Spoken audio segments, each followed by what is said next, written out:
तुम्हारी तादाद का ये हाल था कि उमर अभी ईमान नहीं लाए थे, तो इस्लाम के दुश्मनों ने उमर से जाकर के शिकायत की थी। उमर हाथ पे हाथ रख करके बैठे हो और लोग बाप दादा का दीन छोड़ छोड़ करके कलमा पढ़ते जा रहे हैं, इस्लाम कबूल करते जा रहे हैं, और तुम हाथ पे हाथ रख करके बैठे हो। तुमको कुछ खबर है 39 कलमा पढ़ने वाले हो गए हैं, 39 इस्लाम में दाखिल होने वाले हो गए हैं। मुसलमानों, ये वाकया बार बार आप सुने होंगे, उलमा बयान करते हैं। यानी ये दिन ऐसी थी कि पूरी दुनिया में हमारी तादाद 39 की थी, दाल में नमक के बराबर थी। मुसलमानों, धीरे धीरे हमारी तादाद बढ़ी, और जब धीरे धीरे कलमा पढ़ने वालों की तादाद बढ़ी तो हम इतना बढ़े कि पढ़ते पढ़ते इस मंजिल पर आए कि शायद को ये कहना पड़ता है, जब वो 313 थे तो लरसता था ज़माना, जब वो 313 थे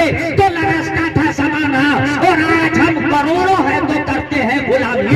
39 तादाद बढ़ते बढ़ते हमारी 313 की तादाद हुई थी। कभी किसी मैदान में हम 313 की तादाद में उतरे थे, मगर मुसलमानों 313 की तादाद में जब हमारी थी तो उस वक्त दुनिया हमसे लरस रही थी। जैसे शायर ने कहा है, जब वो 313 थे, जब हम 313 थे तो लरसता था ज़माना, आज हम करोड़ों हैं तो करते हैं गुलामी।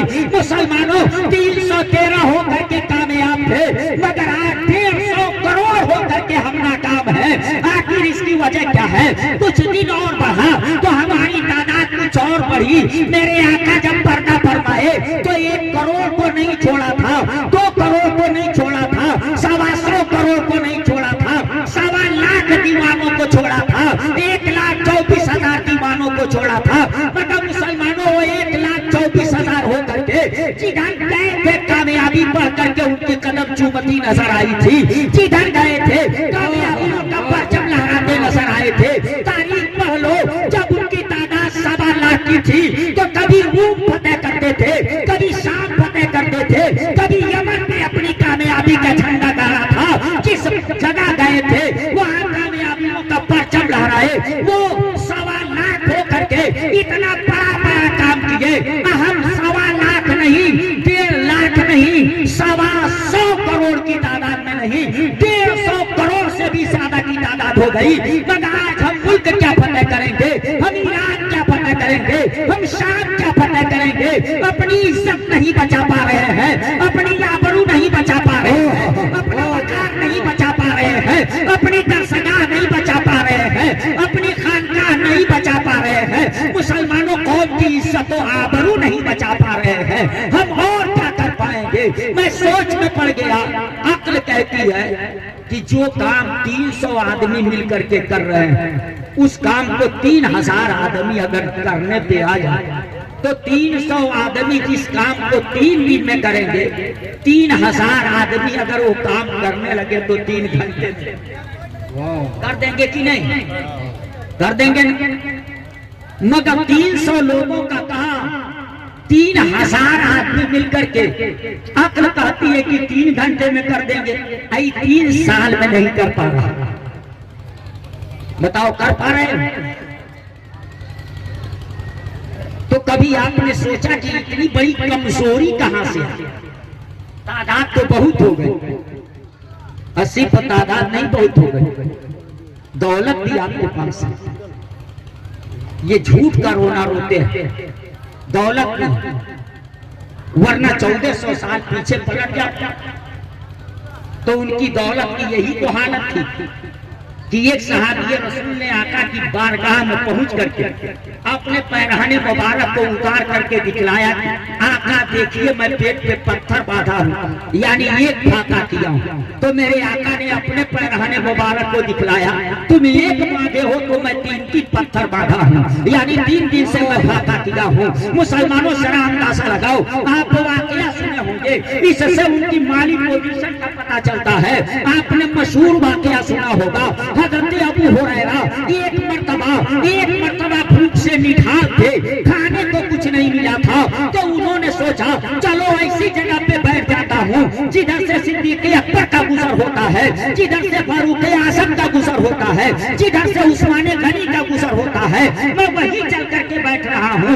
जब जब ये आका के दीवाने चलेंगे, सिद्दीक अकबर उधर से जाएंगे, फारूक आजम का गुजर होगा तो मैं उनको सलाम करूंगा, और जब मैं सलाम करूंगा तो वो मेरे सलाम का जवाब देंगे और मेरी खैरियत पूछेंगे, और जब मेरी खैरियत पूछेंगे, मेरा सूखा चेहरा देखेंगे, हमारी परेशानी को भाप जाएंगे। हो सकता है इस तरह से वो हमको ले जाकर के अपने साथ एक दो लुकमा कुछ खिला दे, हमको तसल्ली हो जाए। बड़ा मशहूर वाकया आपने सुना है, मैं ये इसलिए बयान कर रहा हूँ ताकि इससे समझ लो कि उनकी गुर्बत का हाल क्या था, उनकी परेशानी थी। गरीब थे मुसलमानों, मगर इसके रसूल उनके अंदर कैसा था। रास्ते पे बैठ गए, सहाबी रसूल आते रहे जाते रहे। हजरत अबू हुरैरा ने एक को सलाम किया, दूसरे को सलाम किया, तीसरे को सलाम किया, उन्होंने सलाम का जवाब दिया, खैरियत पूछी, मगर कोई खाने के लिए नहीं पूछा। उनका मुरझाया हुआ चेहरा देख करके उनके गम को कोई न दूर करने की कोशिश किया।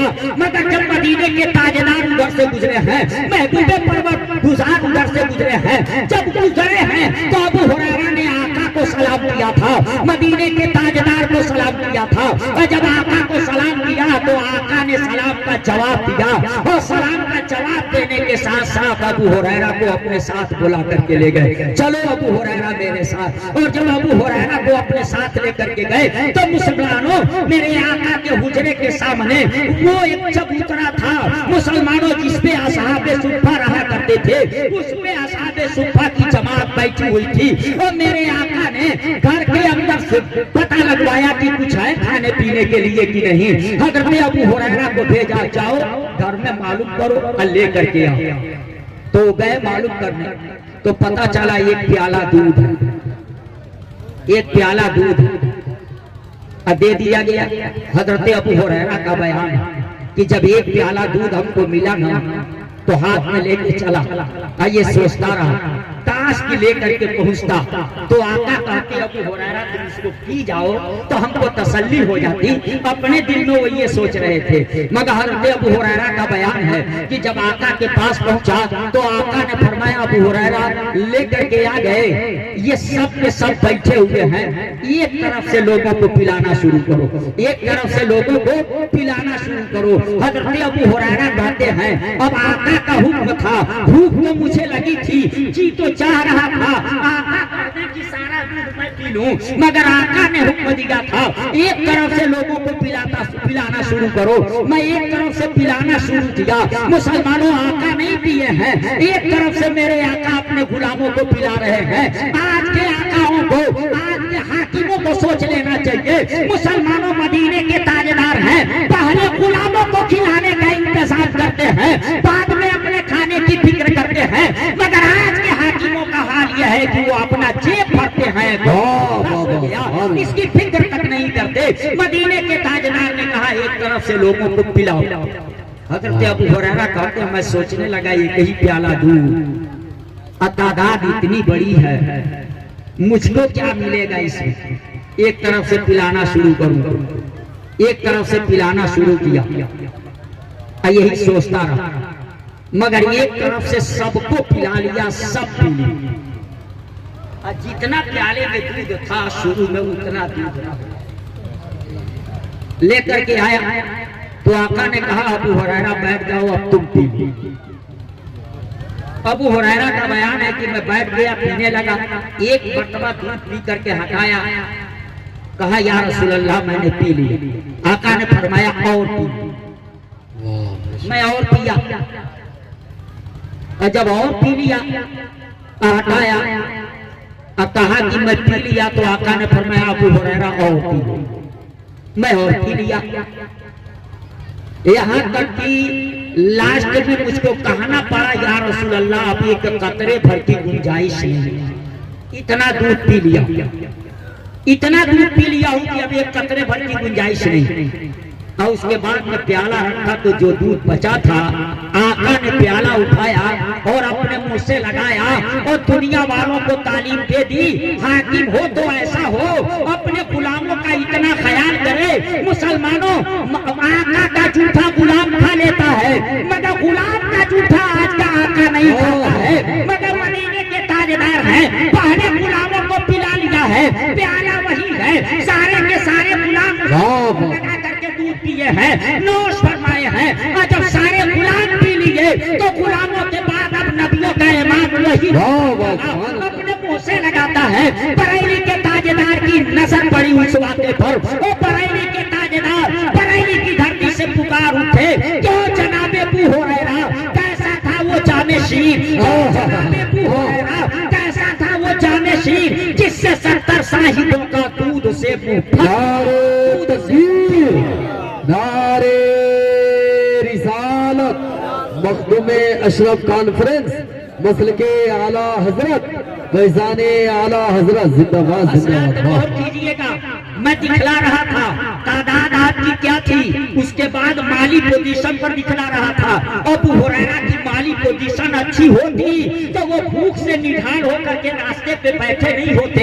इससे पता चल रहा है उनकी माली पोजीशन बड़ी खराब थी, वक्त से खाने तक को नहीं मिलता था, भूख से बेकरार रहा करते थे। मुसलमानों से अंदाजा लगाओ, सोच लो इस बात को, आपको पता चल जाएगा। आप देखो बेलाले हबशी को, बेलाले हबशी है मुसलमानों, गुलामी की जिंदगी जी रहे हैं और गुलामी की जंजीरों में जकड़े हुए हैं। अगर गरीबी नहीं होती, उनके पास पूंजी होती, उनके पास प्रॉपर्टी होती, उनके पास दौलत होती, तो गुलामी की जिंदगी जीने पे मजबूर ही क्यों होते, गुलामी की जिंदगी क्यों गुजारते और वो कोड़े क्यों खाते। मुसलमानों, इन सारी बातों को मैं इसलिए पेश कर रहा हूँ कि आप इंसान हो, खुदा ने अक्ल दिया है। अब समझोगे ना, 1400 साल पहले जो मुसलमान थे, तादाद भी उनकी कम थी, माली पोजीशन भी कमजोर थी, मालदार भी ज्यादा नहीं थे, ज्यादा पूंजीपति भी नहीं थे, ज्यादा दौलत वाले भी नहीं थे, तादाद भी उनकी कम थी। मगर मुसलमानों,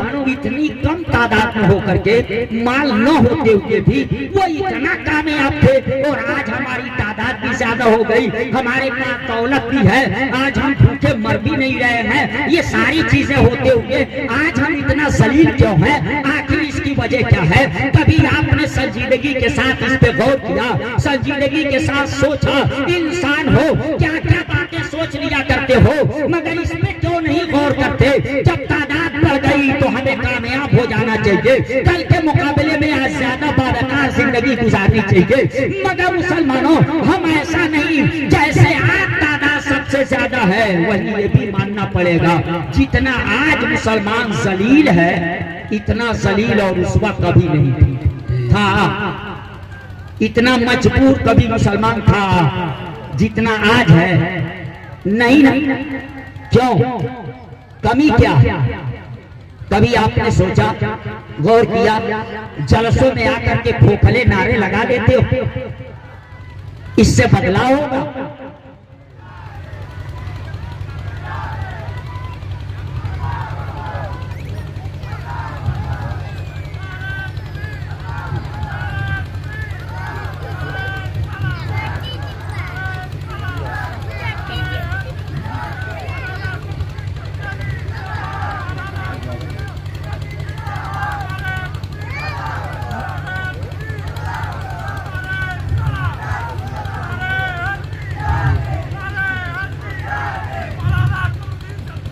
नारे तकबीर, नारे रिसालत, हजरत मौलाना कमरुज़्ज़मा कमर अलीमी साहब निबला, नारे तकबीर, नारे रिसा। बैठ जाइए आप लोग, बैठ जाइए, बैठ जाइए, जगह छोड़ दीजिए, आप लोग बैठ जाइए, इत्मीनान और सुकून से बैठे आप लोग।